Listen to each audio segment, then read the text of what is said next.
My new girlfriend and I just bought a place together, with your savings. She's everything you'll never be.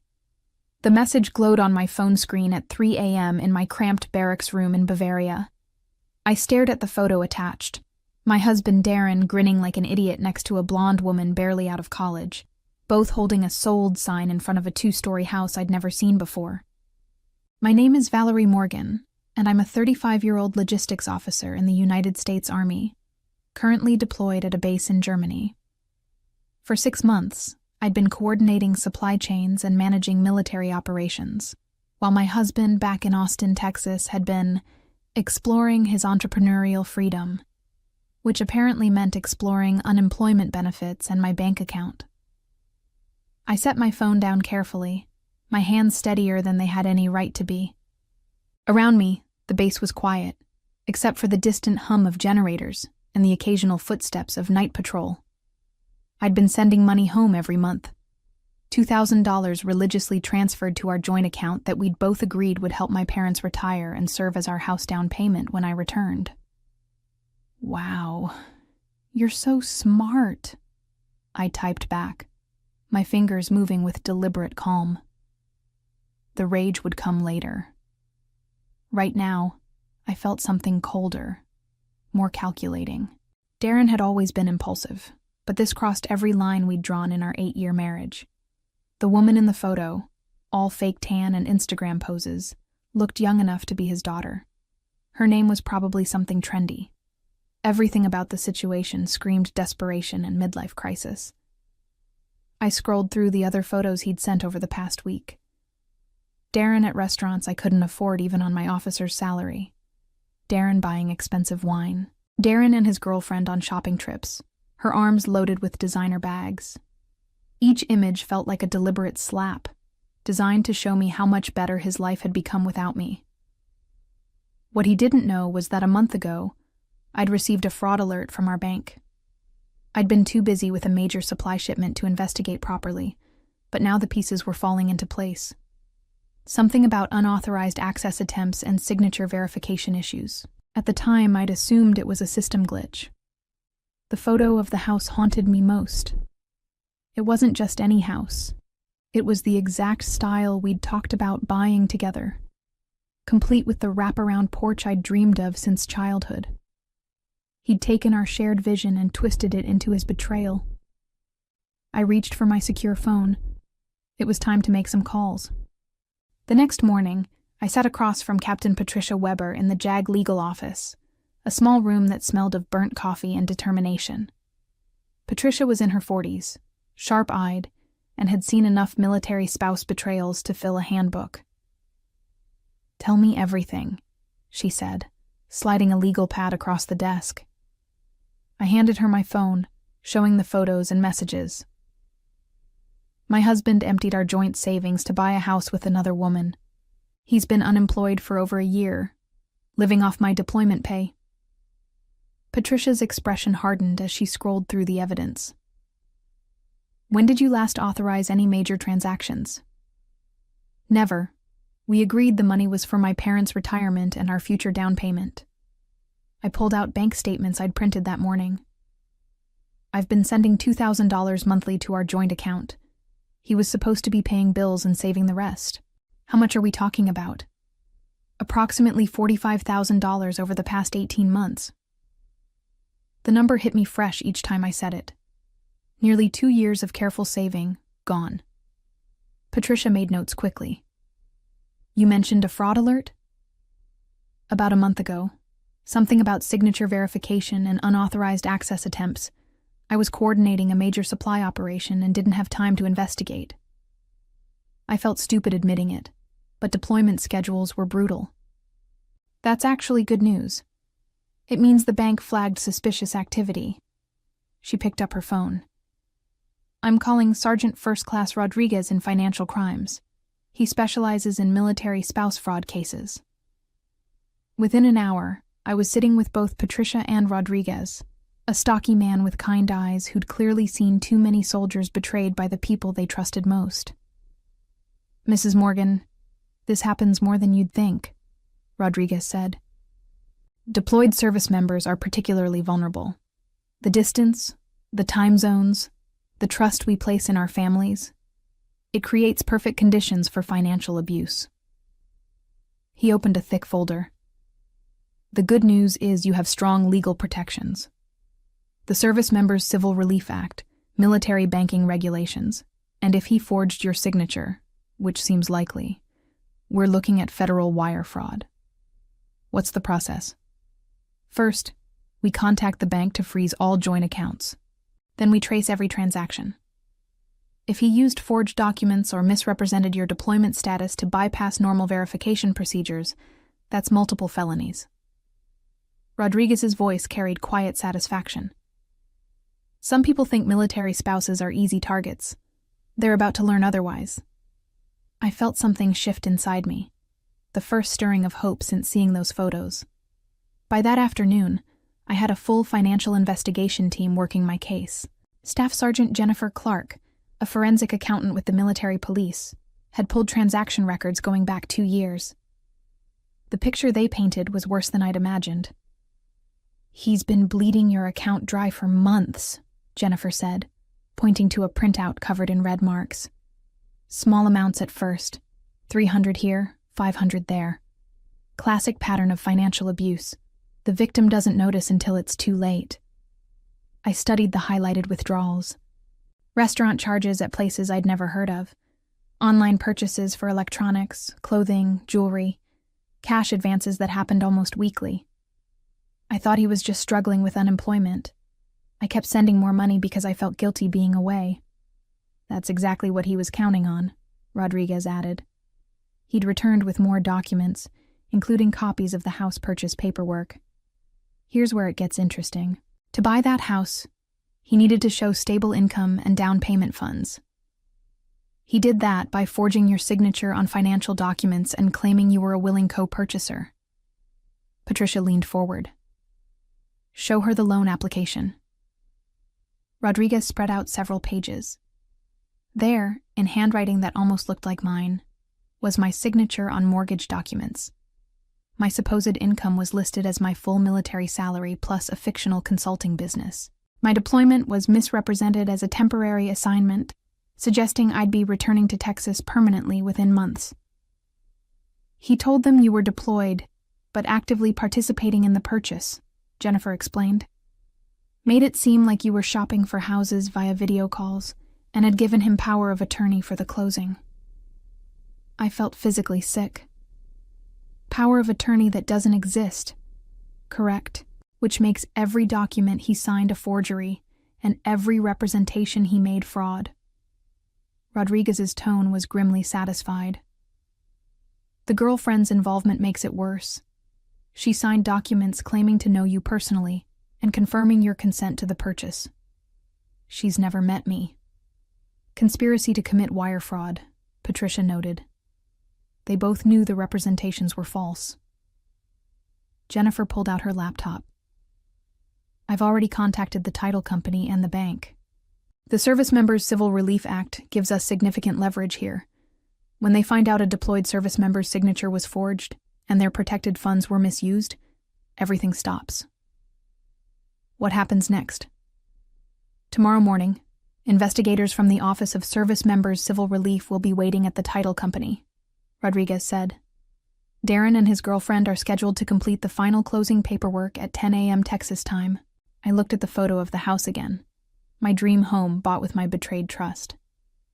"Will I get the money back?" "Every penny," Patricia assured me. "Plus interest, penalties, and probably their legal fees when this is over." For the first time in days, I smiled. My husband thought he was so smart, but he'd just committed federal crimes with a paper trail that would make prosecutors' jobs easy. The next morning, I found myself pacing the communications room at 4 a.m., calculating time zones obsessively. It was 9 a.m. in Austin, 1 hour before Darren and Tiffany's scheduled closing. I'd barely slept, running through every possible scenario of what was about to unfold. My secure phone buzzed with an encrypted message from Rodriguez. "Assets frozen. Team in position. Will update hourly." Patricia found me there, clutching a cup of coffee that had gone cold hours ago. You know you don't have to watch this unfold in real time, she said gently. Yes, I do. I couldn't explain why, but I needed to be present for this moment, even from 4,000 miles away. He spent months planning this betrayal, sending me those photos to hurt me. I want to know the exact moment it all falls apart. She sat down beside me. Jennifer's team found more evidence overnight. Your husband's been living quite the lifestyle on your deployment pay. I looked up from my phone. What do you mean? Credit cards you didn't know about, opened in both your names using your social security number and forged signatures. He's been funding expensive dinners, weekend trips, even bought the girlfriend a car. Patricia handed me a thick folder. Total debt in your name, $78,000. The number hit me like a physical blow. 78,000? I'd been careful with money my entire adult life, building credit slowly, saving religiously. How is that even legal? It's not. Identity theft, fraud, forgery. He's been busy. She pointed to specific charges. Look at the timeline. Most of these purchases happened right after you deployed, when he knew you'd be too busy to monitor accounts closely. I stared at charges for jewelry stores, luxury hotels, expensive restaurants, a $3,000 weekend at a resort in San Antonio, $5,000 at a high-end clothing boutique. While I was eating MREs and sleeping in a barracks, he was living like a millionaire. My phone buzzed again. Subjects arrived early, investigators in conference room adjacent to closing office. They're there, I told Patricia, my heart racing. She squeezed my shoulder. Whatever happens next, remember that you're not the victim here anymore. You're the one who caught them. At exactly 10:15 a.m. Texas time, my phone rang. It was Rodriguez, calling from Austin. Valerie, we got them. I put the call on speaker so Patricia could hear. What happened? They walked into the title company like they owned the world. Darren was actually bragging to the girlfriend about how easy it had been to access your money. Said military wives were too trusting and stupid to notice anything. My hands clenched into fists. He said that? In front of 2 investigators who recorded every word. Rodriguez sounded pleased. When the title company representative told them there was a problem with the signatures, Darren got belligerent. Started yelling about how his wife was deployed and couldn't be expected to come in person for every little detail. Then what? That's when Officer Janet Martinez from Service Member Civil Relief introduced herself. She explained that forging a deployed service member's signature on financial documents was a federal crime, and that all assets related to the transaction were being frozen pending investigation. I could picture Darren's face, the arrogance melting into panic. How did he react? Denied everything at first. Claimed you'd given him permission for all of it. Then the girlfriend started crying, saying she didn't know any of this was illegal. Rodriguez paused. But here's the best part. Martinez asked him to explain the power of attorney documentation, and he couldn't produce any legitimate paperwork. Because it doesn't exist. Exactly. That's when he realized how much trouble he was in. Rodriguez continued his account, and I could hear the satisfaction in his voice. The title company had to call their legal department immediately. Turns out, when they ran the verification checks this morning, which they should have done weeks ago, half the documents didn't match their security protocols. What kind of documents? Patricia asked, taking notes. Employment verification letters claiming Valerie worked for a consulting firm in Austin. Bank statements showing joint income that didn't exist. Even a letter supposedly from Valerie's commanding officer giving her permission to purchase property while deployed. Rodriguez's voice carried professional disgust. All forged, all easily disproven. I felt a mix of vindication and fury. How sophisticated were the forgeries? Amateur hour.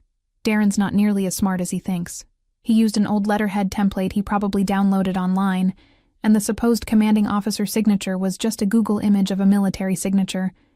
Any real verification would have caught it immediately. My phone buzzed with a text message, and my blood went cold. It was from Darren. What the hell did you do? They're saying I committed fraud. This is your fault for not being here. I showed the message to Patricia, who shook her head. Even when caught red-handed, he's still blaming you.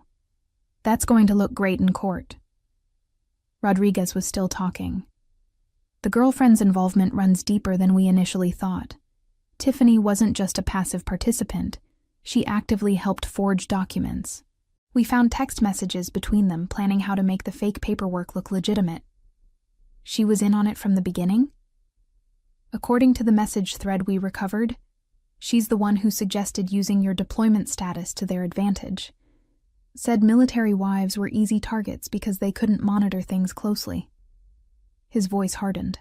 She also bragged to friends about spending your money, posting social media photos with captions like, "When your man knows how to provide." I remembered those photos. Tiffany in expensive restaurants, wearing jewelry I couldn't afford, living the life I should have been building for my future. Social media evidence? Screenshots of everything. She documented their entire fraud scheme thinking it made her look successful. Every expensive dinner, every shopping trip, every luxury purchase, all time-stamped and geotagged. Rodriguez sounded almost amused. Criminals who post their crimes online make our jobs much easier. Patricia was making rapid notes. What's the immediate fallout? All joint accounts frozen. The house sale is voided. The title company is facing their own legal issues for not properly verifying the documents. And both Darren and Tiffany are looking at federal charges. My phone buzzed again with another text from Darren. You ruined everything. Tiffany's crying and it's all your fault. I loved you and this is how you repay me? I showed it to Patricia, who laughed darkly. He loved you so much he stole your money and bought a house with another woman. That's definitely going in the evidence file. Rodriguez continued. The U.S. Attorney's Office is very interested in this case. Military spouse fraud is a priority for them, especially when it involves forged documents and identity theft. They're looking at wire fraud, identity theft, conspiracy, and violations of the Service Members Civil Relief Act. What kind of penalties are we talking about? Wire fraud alone carries up to 20 years. Add the identity theft and military protection violations, and they're both looking at serious federal prison time. He paused. Plus full restitution to you, including penalties and interest. I felt something I hadn't experienced since seeing those first photos. Genuine peace. When will they be arrested? Already happened. They're both in federal custody as of 30 minutes ago. 3 hours later, I was back in the communications room when Jennifer Clark called with updates that made everything even more satisfying. Valerie, you need to hear this. When we executed the search warrant on their apartment, we found evidence of a much bigger scheme, Jennifer said, her voice carrying barely contained excitement. I put her on speaker. What kind of evidence? Darren's been doing this to other military spouses. We found files on 3 other women whose husbands are deployed, complete with forged documents and stolen financial information. She paused for effect. He wasn't just betraying you. He was running a military spouse fraud operation. Patricia's eyebrows shot up. Other victims? All logistics or supply officers like Valerie, all deployed to locations with challenging communication schedules. He specifically targeted women in positions where they'd be too busy to monitor accounts closely. Jennifer's tone turned grim. Tiffany helped him research the targets through social media, identifying spouses with good credit and steady military income. I felt sick thinking about other women going through what I'd experienced. How much money total? Preliminary estimate is over $200,000 across 4 victims, including you. But here's where it gets interesting. The girlfriend wasn't just his accomplice. She was the mastermind. That revelation hit me like a slap. Tiffany planned this? According to seized communications, she approached Darren after meeting him at a bar 6 months ago. She'd researched military spouse fraud techniques online and was looking for someone with access to deployed partners. Jennifer's voice carried professional disgust. She specifically targeted older, unemployed men married to successful military women. Patricia was furiously taking notes. So this was premeditated identity theft operation? Gets better. Tiffany's real name is Tiffany Rodriguez. She's been using multiple identities to run romance scams for years. The Instagram fitness coach persona was completely fake, designed to attract men like Darren who were feeling insecure about their wives' success.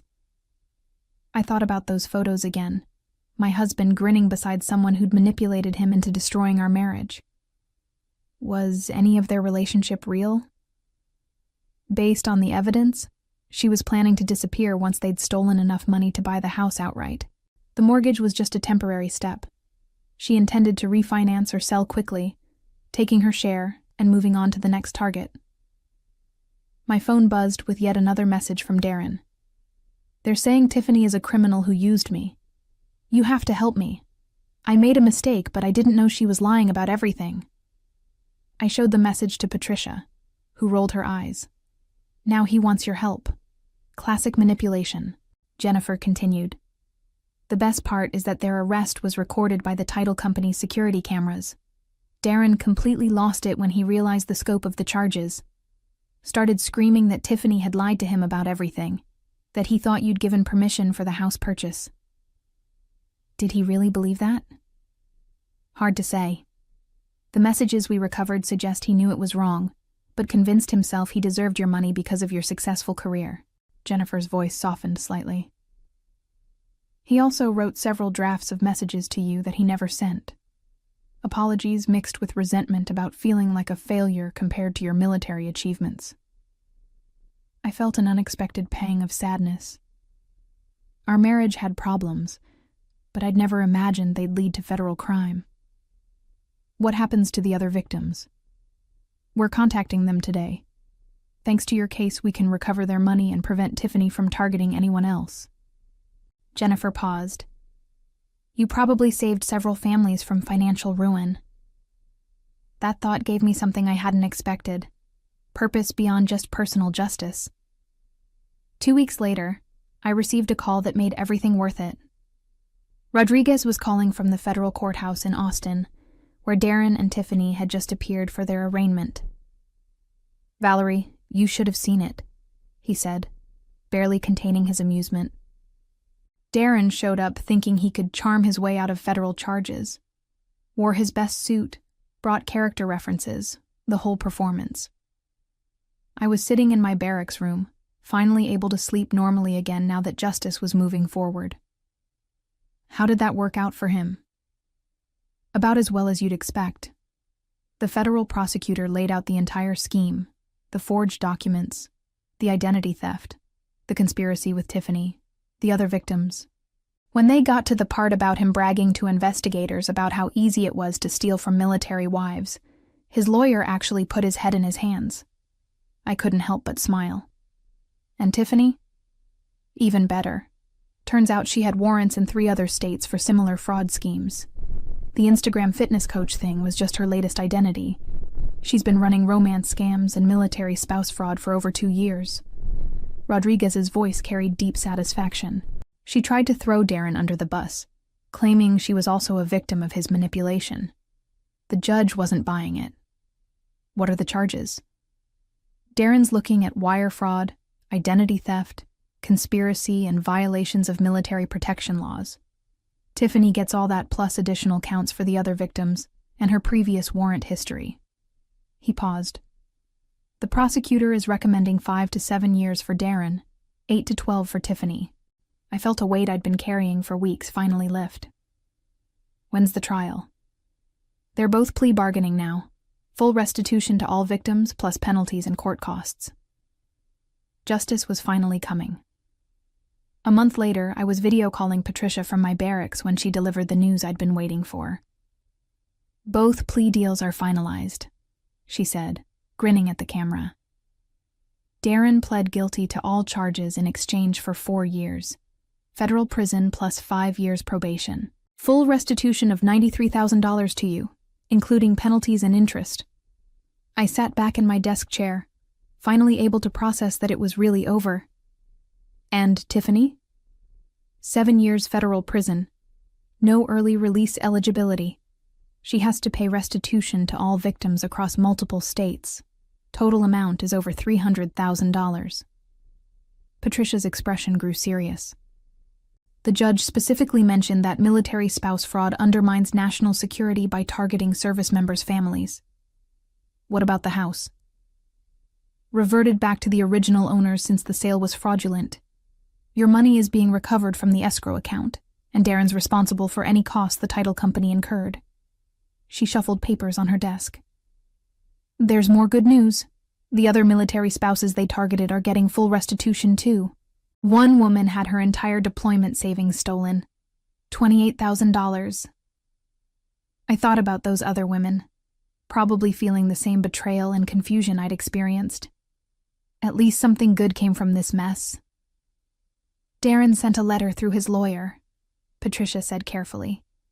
He wants to apologize and ask for your forgiveness when he gets out of prison. I laughed, surprising myself. He still thinks this is about him. He destroyed our marriage, stole my money, committed federal crimes, and hurt other military families. But he wants my forgiveness? What should I tell his lawyer?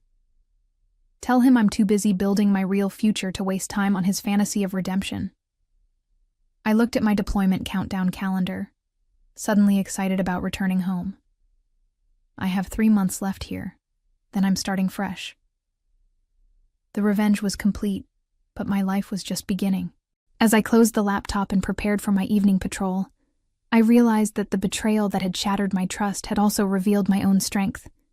Sometimes the worst thing that happens to you becomes the catalyst for the best thing you'll ever do.